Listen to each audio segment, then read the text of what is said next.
नमस्कार। अगले कारोबारी हफ्ते, मेरा मतलब है 3 नवंबर 2025 से जो हफ्ता शुरू हो रहा है, उसमें भारतीय शेयर बाजार में काफी कुछ होने वाला है। हाँ, बिल्कुल। आज हम इसी पर थोड़ी गहराई से बात करेंगे, खास तौर पर उन कंपनियों पर जो डिविडेंड मतलब लाभांश देने वाली हैं। जी। और इसके लिए जो हमने जानकारी जुटाई है वो मनी कंट्रोल हिंदी के एक लेख पर आधारित है। अच्छा।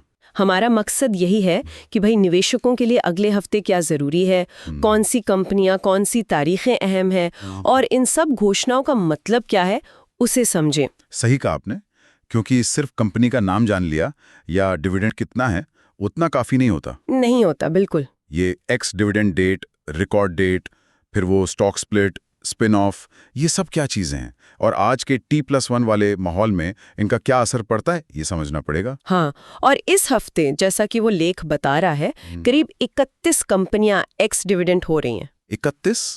काफी ज्यादा है। हाँ, और इसमें बड़े नाम भी हैं जैसे कोल इंडिया, BPCL, NTPC और हिंदुस्तान यूनिलीवर जैसे मतलब दिग्गज कंपनियां शामिल हैं। और सिर्फ डिविडेंड ही नहीं, बेमिल का स्टॉक स्प्लिट भी है और पार्श्व एंटरप्राइजेस का स्पिन ऑफ, तो एक्शन तो काफी है। बिल्कुल।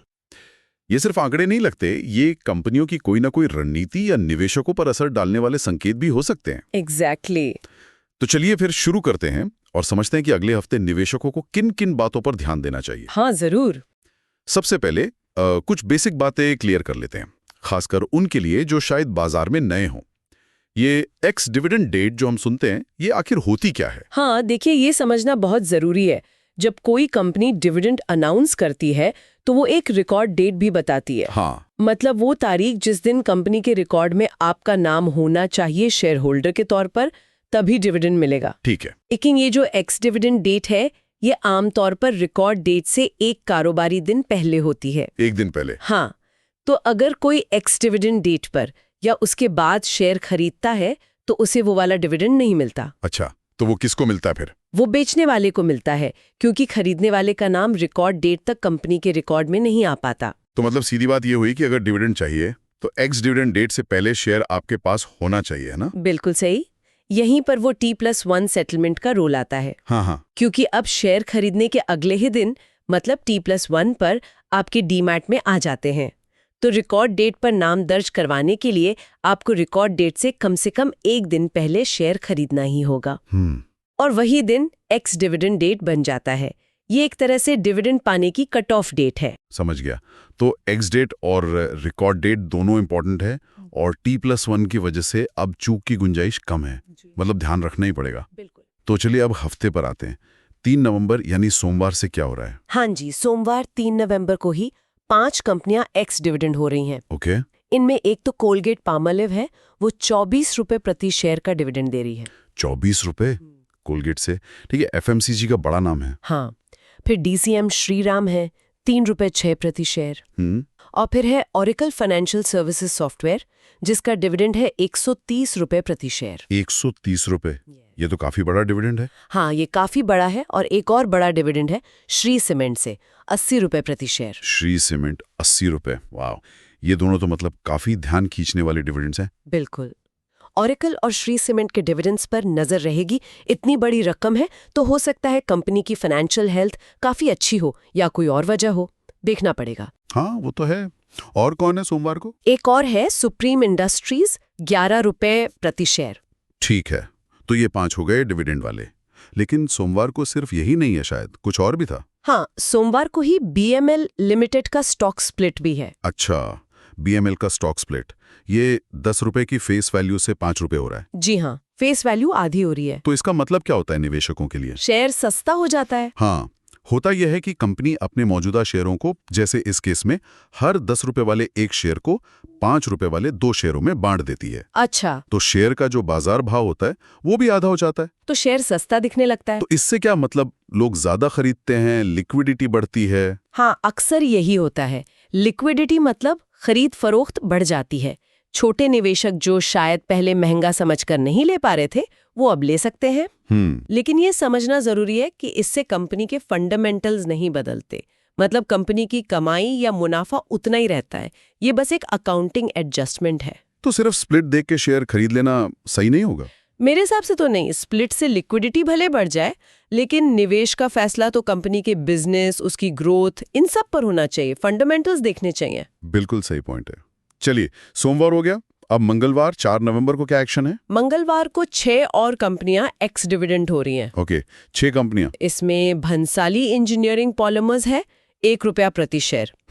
और फिर एक बड़ा सरकारी नाम है कोल इंडिया। ये 10.25 प्रति शेयर का डिविडेंड दे रही है। कोल इंडिया 10.25, ये तो पीएसयू डिविडेंड्स में हमेशा अहम रहता है। ये डिविडेंड उनकी नॉर्मल पॉलिसी जैसा ही लग रहा है। ये 10.25 रुपीस शायद अंतरिम डिविडेंड होगा। रकम उनकी पिछली घोषणाओं जैसी है, मतलब बहुत असामान्य नहीं है। ठीक है, और कौन सी कंपनियां हैं मंगलवार को? एक है हैप्पीएस्ट माइंड्स टेक्नोलॉजीज, 2.75 रुपीस प्रति शेयर। आईटी से? हाँ। फिर मजागॉन डॉग शिप बिल्डर्स, ये डिफेंस सेक्टर की सरकारी कंपनी है, 6 रुपीस प्रति शेयर दे रही है। अच्छा, मजागॉन डॉग भी है।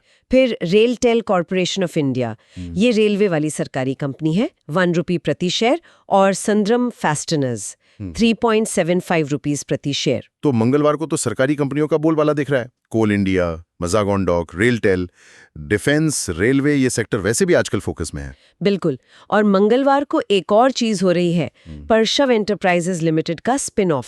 स्पिन ऑफ, ये क्या होता है और परसॉव के निवेशकों पर क्या असर पड़ेगा इसका? देखिए, स्पिन ऑफ में क्या होता है कि एक कंपनी अपने किसी बिजनेस वर्टिकल को या किसी सब्सिडियरी को अलग करके एक नई इंडिपेंडेंट कंपनी बना देती है।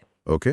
और जो पुरानी कंपनी के शेयर होल्डर होते हैं, उन्हें अक्सर नई वाली कंपनी के शेयर भी मिलते हैं उनकी होल्डिंग के हिसाब से। अच्छा। अब परशु के केस में कौन सा हिस्सा अलग हो रहा है ये डिटेल तो नहीं है, पर निवेशकों को ये देखना होगा कि उन्हें नई कंपनी के कितने शेयर मिल रहे हैं और उस नई कंपनी का बिजनेस क्या है। कई बार कंपनियां ऐसा फोकस बढ़ाने के लिए करती हैं, नॉन कोर बिजनेस अलग कर देती हैं। दिलचस्प है। तो परशु के शेयरधारकों के पोर्टफोलियो में एक नई एंट्री हो सकती है, उन्हें ध्यान रखना होगा। जी हाँ। चलिए अब आगे बढ़ते हैं। बुधवार 5 तारीख को शायद कोई जिक्र नहीं है डिविडेंड का, तो सीधे गुरुवार 6 नवंबर पे आते हैं। हाँ, बुधवार को कुछ नहीं है। गुरुवार 6 नवंबर को 5 कंपनियां एक्स डिविडेंड है। कौन कौन सी? इसमें फिर एक बड़ी सरकारी तेल कंपनी है, हिंदुस्तान पेट्रोलियम कॉर्पोरेशन, मतलब HPCL। ये ₹5 प्रति शेयर दे रही है। HPCL। तो इस हफ्ते ऑयल मार्केटिंग कंपनियों से काफी डिविडेंड आ रहा है। और कौन है?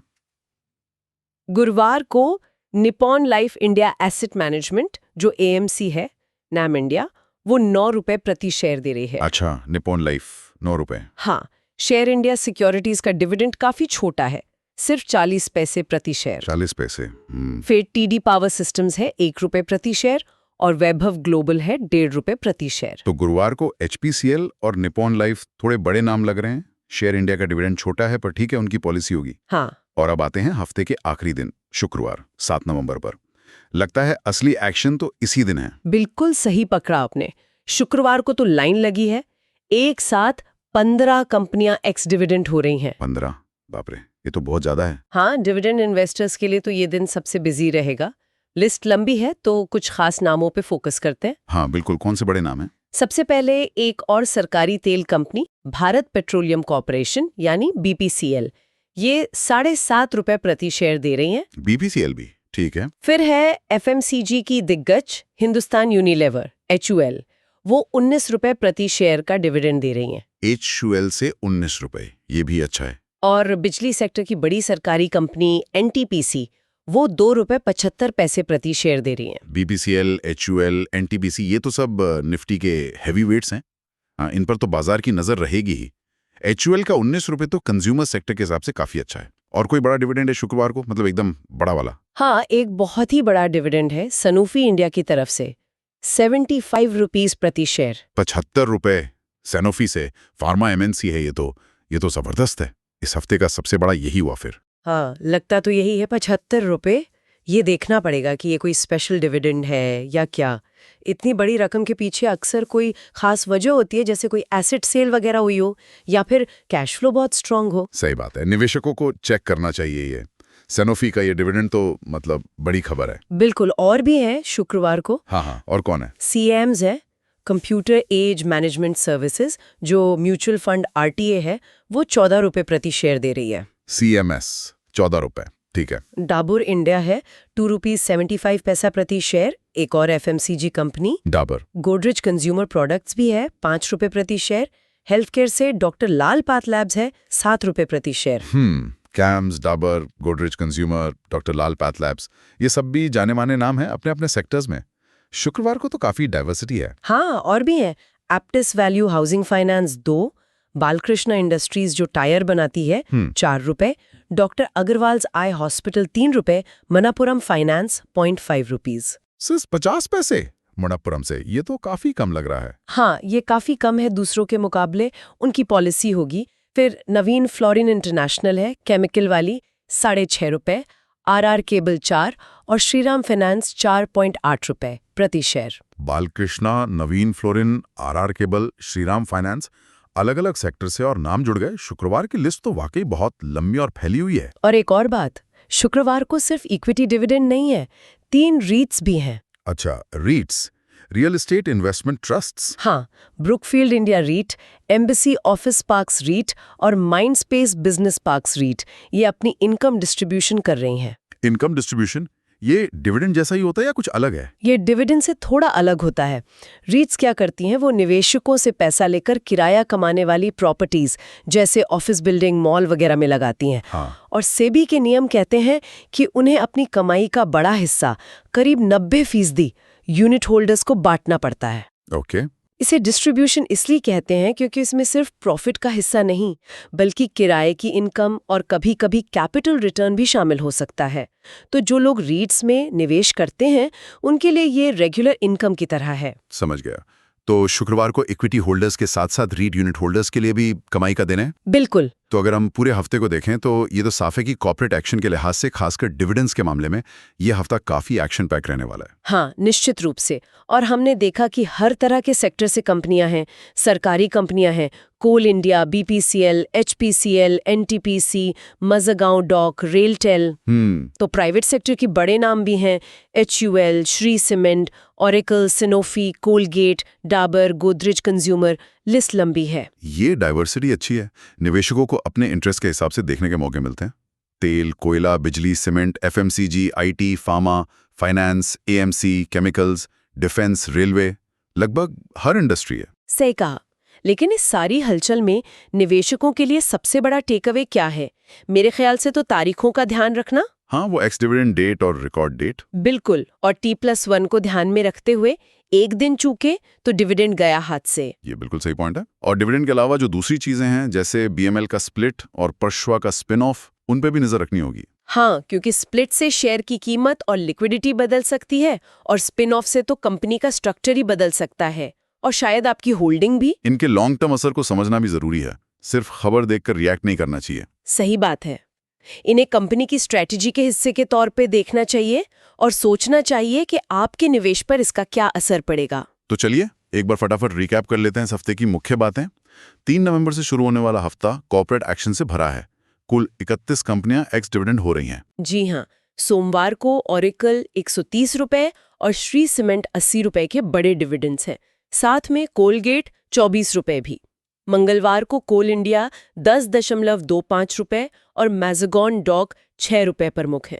गुरुवार को एचपीसीएल 5 रुपए और निप्पॉन लाइफ एएमसी 9 रुपए पर नजर रहेगी। और शुक्रवार तो धमाका है। हाँ, शुक्रवार को बीपीसीएल 7.5 रुपए, एचयूएल 19 रुपए, एनटीपीसी 2.75 रुपए और सबसे खास सैनोफी इंडिया 75 रुपए के साथ, कैम्स 14 रुपए, डाबर 2.75 रुपए, गोदरेज कंज्यूमर 5 रुपए, मिलाके कुल 15 कंपनियां एक्स डिविडेंड है।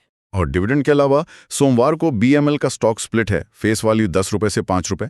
मंगलवार को पार्श्वा एंटरप्राइजेस का स्पिन ऑफ, और शुक्रवार को 3 REITs, Brookfield India, Embassy office parks और Mindspace business parks income distribution कर रहे हैं। तो ये है इस हफ्ते का पूरा लेखा जोखा, जैसा मनी कंट्रोल हिंदी के लेख में दिया गया था। पर यहाँ एक जरूरी बात कहनी है। हाँ, डिस्क्लेमर। बिल्कुल, ये जो भी हमने बात की, ये सारी जानकारी सिर्फ सूचना और समझने के लिए है। हाँ, ये याद रखना बहुत जरूरी है, शेयर बाजार में निवेश में जोखिम होता है। कोई भी निवेश का फैसला लेने से पहले हमेशा अपने फाइनेंशियल एडवाइजर या किसी सर्टिफाइड एक्सपर्ट से सलाह जरूर लें। जी, इस बातचीत को किसी भी स्टॉक में खरीदने या बेचने की सलाह बिल्कुल ना समझें। मनी कंट्रोल या हमारी तरफ से ऐसी कोई सिफारिश नहीं है। बिल्कुल, जानकारी का इस्तेमाल अपनी समझ और जोखिम लेने की क्षमता के अनुसार ही करें। अच्छा, अब जब हमने इस हफ्ते के एक्शन पर बात कर ली है तो एक सवाल के साथ खत्म करते हैं। हाँ। ये जो dividend, stock split, spin off जैसी घोषणाएं होती हैं, ये अक्सर सुर्खियां बनती हैं, निवेशकों को एकदम से खींचती हैं। हाँ, लगता है कि कुछ मिल रहा है या शेयर सस्ता हो गया तो ले लो। लेकिन क्या सिर्फ इन घोषणाओं के आधार पर निवेश का फैसला करना सही है, या ये ज्यादा बेहतर है कि निवेशक थोड़ा आगे देखें, कंपनी के फंडामेंटल्स कैसे हैं, कमाई कितनी स्थिर है, मैनेजमेंट कैसा है, भविष्य में बिजनेस बढ़ने की क्या उम्मीदें हैं? मतलब इन शॉर्ट टर्म इवेंट्स के मुकाबले लॉन्ग टर्म वैल्यू कितनी मायने रखती है? ये बहुत अहम सवाल है। क्या शॉर्ट टर्म फायदे के चक्कर में हम कंपनी की असली सेहत को नजरअंदाज कर देते हैं, या फिर धैर्य रखकर कंपनी के साथ जुड़े रहना ज्यादा बेहतर है? शायद इसका जवाब हर निवेशक को अपनी जरूरत और अपनी रणनीति के हिसाब से खुद ही ढूंढना होगा। इसी सोच के साथ